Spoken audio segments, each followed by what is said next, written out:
मैं मच्छिंद्र नाथ हूँ। तुम्हारा नाम नहीं पूछा, तुम कौन हो?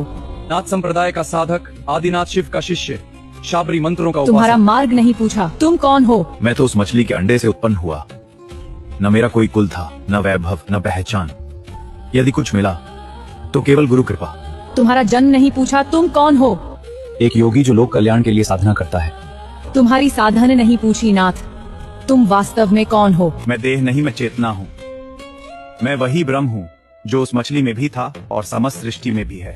अब मुझे केवल इतना ज्ञात है, माँ की जो मैं समझता था स्वयं को, वो भी आपकी माया मात्र है। अब आपके सम्मुख खड़ा हूँ तो ज्ञात होता है मैं कुछ भी नहीं, जो है वो केवल आपकी इच्छा है। मैं तो बस उस महाशक्ति का एक साधन हूँ।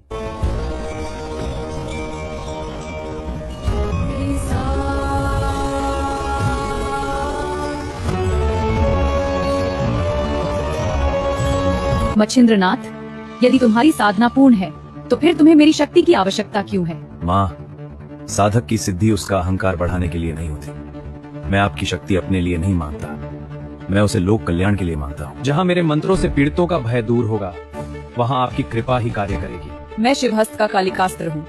देव, दानव और असुर भी मेरे तेज से कांपते हैं। एक योगी मुझे अपने वचन में कैसे बांध सकता है? माँ, मैं आपको बांधने नहीं आया, मैं तो आपकी शरण में आया हूँ। जो शक्ति शिव की है वो स्वतंत्र है। मैं केवल इतना चाहता हूँ कि जब मेरा मंत्र धर्म और रक्षा के लिए बोला जाए, तब आपकी कृपा उसमें जागृत हो। बताओ मच्छिंद्रनाथ, अस्त्र की महानता उसके विनाश में है या उसके उद्देश्य में? माँ, अस्त्र की महानता विनाश में नहीं, धर्म की रक्षा में है। जो शक्ति अहंकार के लिए उठे वह भय बनती है, जो शक्ति करुणा के लिए उठे वह कृपा बन जाती है। मनुष्य भयभीत भी होता है, स्वार्थी भी होता है, फिर भी तू उन्हीं के लिए मेरी शक्ति मांगता है। माँ, मनुष्य दुर्बल है इसलिए उसे रक्षा चाहिए। मनुष्य अज्ञानी है इसलिए उसे मार्ग चाहिए। मनुष्य भय में गिरता है इसलिए उसे माँ की आवश्यकता होती है। आपका तेज केवल दुष्टों के संहार के लिए नहीं, भक्तों की रक्षा के लिए भी है। यदि तेरे मंत्रों का उपयोग कोई अहंकार, लालच या हानि के लिए करे तो क्या मेरी शक्ति उसके साथ जाएगी? नहीं माँ, आपकी शक्ति केवल शुद्ध भावना में जागृत हो।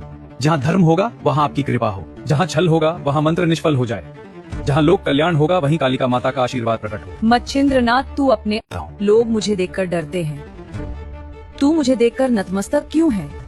माँ, जो आपको केवल उग्र रूप में देखता है वो डरता है। भय अज्ञान जन्म लेता है, भक्ति पहचान से जन्म लेती है। मैंने शाबरी मंत्र काव्य लोक कल्याण के लिए रचा है। जहाँ धर्म की रक्षा हो, जहाँ भक्त भय से मुक्त हो, वहाँ आपकी शक्ति मेरे मंत्रों को सिद्धि प्रदान करे। मच्छिंद्रनाथ, तू मुझसे वरदान मांगने आया है या मेरी शक्ति को अपने वचनों में बांधने आया है?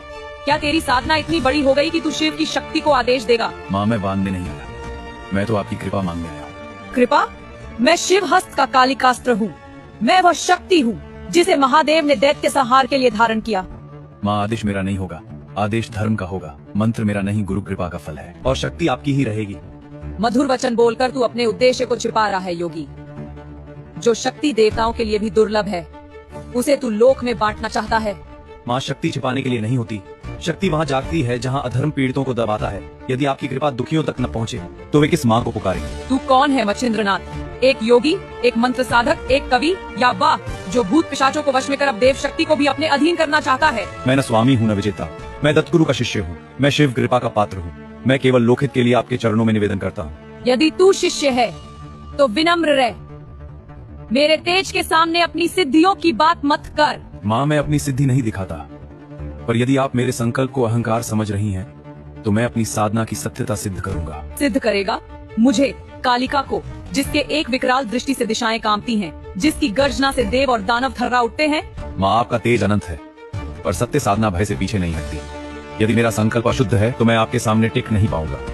यदि मेरा संकल्प धर्ममय है तो शिव कृपा मेरी रक्षा करेगी। तो फिर सुन मच्छिंद्रनाथ, अब वचन नहीं, परीक्षा होगी। यदि तू मेरे तेज के सामने स्थिर रहा तो तेरी बात सुनी जाएगी, और यदि तेरे भीतर अहंकार हुआ तो वही अहंकार आज भस्म होगा। माँ, परीक्षा स्वीकार है, पर मैं युद्ध के लिए नहीं, सत्य के लिए खड़ा हूँ।